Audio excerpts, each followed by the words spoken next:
Oprah's obviously a saintly, godlike figure who's revered by all decent people.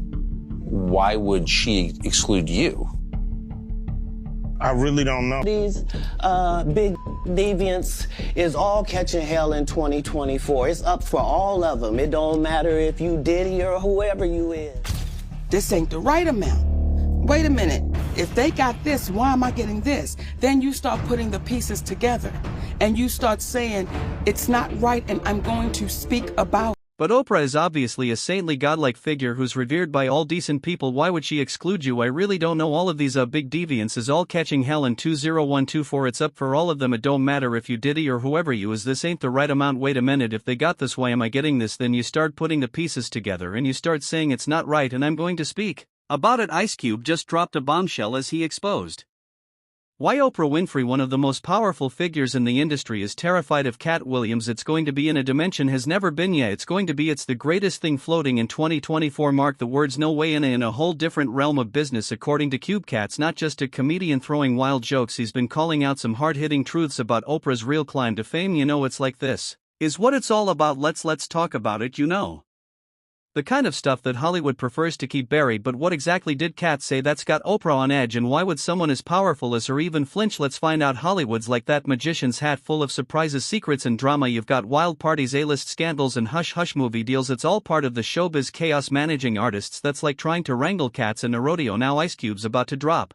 some serious truth bombs, saying that people like Katt Williams who've got real guts can take on even the shadiest players in the game. There's buzz that Hollywood operates like a sketchy underground club with some big names supposedly going to wild lengths for profit, and unfortunately this dark side often comes at the expense of young artists, especially women. But Ice Cube, he's not holding back. He's ready to call out the whole operation. I think you feel better about yourself when you say what needs to be said at the time it needs to be said and not afterward. In a recent interview with Tucker Carlson, rapper Ice Cube dropped a bombshell about Hollywood. He revealed that industry elites may have cost him a major movie role worth $9 million simply because he refused to get vaccinated. Ice Cube also touched on the struggles faced by many female artists in the music scene, specifically mentioning Oprah. He allegedly claims these women have endured serious hardships under her influence, often without getting the credit they deserve. According to him, their lives have turned into a chaotic and difficult path that's rarely acknowledged. I've been excluded on Oprah, on Oprah, yeah, I've been excluded. Katt Williams didn't hold back when it came to calling out Cedric the Entertainer, Steve Harvey, Michael Black and Face on Love, Kevin Hart, Ricky Smiley, Oprah Winfrey and more. It seemed like Katt had been biding his time for the perfect moment to critique people's talents, skills and content quality. The podcast episode, spanning almost 3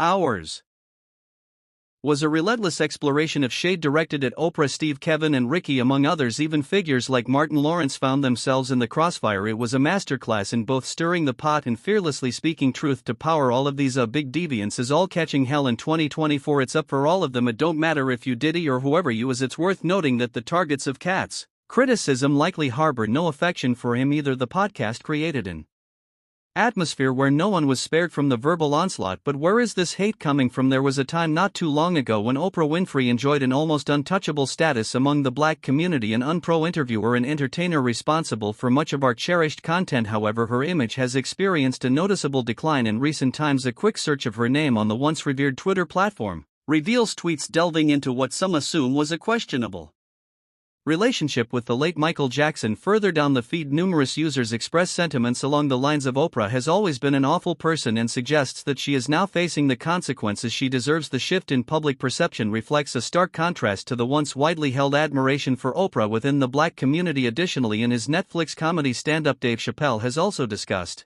the notion that individuals such as Kevin Hart and Oprah Winfrey might be compromising their values for fame and wealth by aligning themselves with Hollywood's elite. And this is what he said: they were in on the whole thing. I felt so wronged, I felt so stupid. Can you guess what he is trying to say? I think Dave is trying to say that people like Oprah have been involved in this heinous game for a very long time and he feels stupid now, right? Well, this is just a guess, but Dave also said that the public's perception of Hollywood is at odds with reality and that it is filled with lovable people like Oprah Winfrey. Dave supposedly remarked that once you see their genuine faces you won't be able to stand them since they are too diabolical to bear. He said it's the same monster that these Me Too was trying to tell you about, but they hate the monster for how it F and I hate that monster for how it eats. But my god man, it's the same monster these days. Oprah Winfrey is all over the news for the terrible things she's doing in the media business, and Dave is said to have expressed his frustration with the ease with which sugar-coated personalities like Oprah can move around. There have been observations suggesting that Oprah Winfrey may have played a role in signaling Dave's downfall, almost as if she were aware of her actions reflecting on the past. It's worth noting that Oprah has faced various controversies. These range from accusations of participating in smear campaigns against her critics and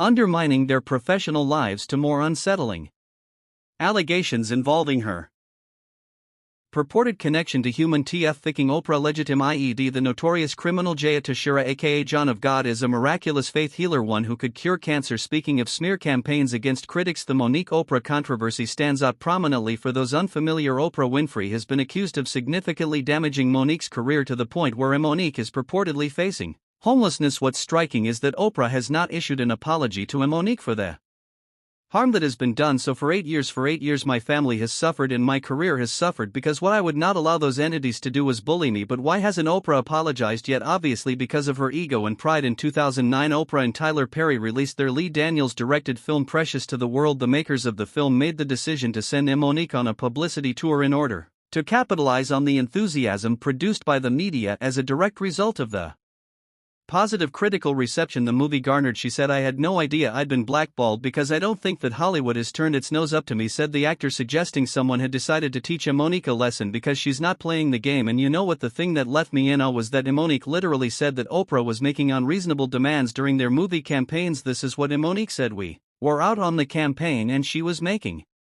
unreasonable demands." And this is where reverse racism, I think, happens. After that, Lee Daniels allegedly made threats against Monique, telling her that she would face something ugly. Lee was taking Oprah's side, but after some time Monique revealed that Lee said some strange things about Oprah. Monique said, "I think that those are feelings that Mr. Daniels is having." He said, "You know, Monique, she didn't thank the producers at the Oscars, she didn't thank the studio, and that's just not things that you do." This makes me hypothesize that Oprah is also not good to the junior artists or the staff that are usually present during the movie. It would appear that the general public has long suspected that Oprah is hiding something. The details of Oprah Winfrey's actions extend beyond the mentioned incidents, delving into more disturbing aspects. Monique, who had previously spoken out about being bullied by her older brother Gerald from the ages of 7 to 11, faced disbelief when she initially shared her traumatic experiences. The estrangement between Monique and Gerald became more PR announced when he was convicted of harassing another woman, leading to a 12-year prison sentence. In 2010, Oprah extended an invitation to Gerald to appear on her show, even making an effort to bring Monique along. Despite Monique's refusal to participate, Oprah went ahead and not only invited Gerald but also their parents. During the show, Monique was taken aback as Oprah's actions seemed to minimize the gravity of the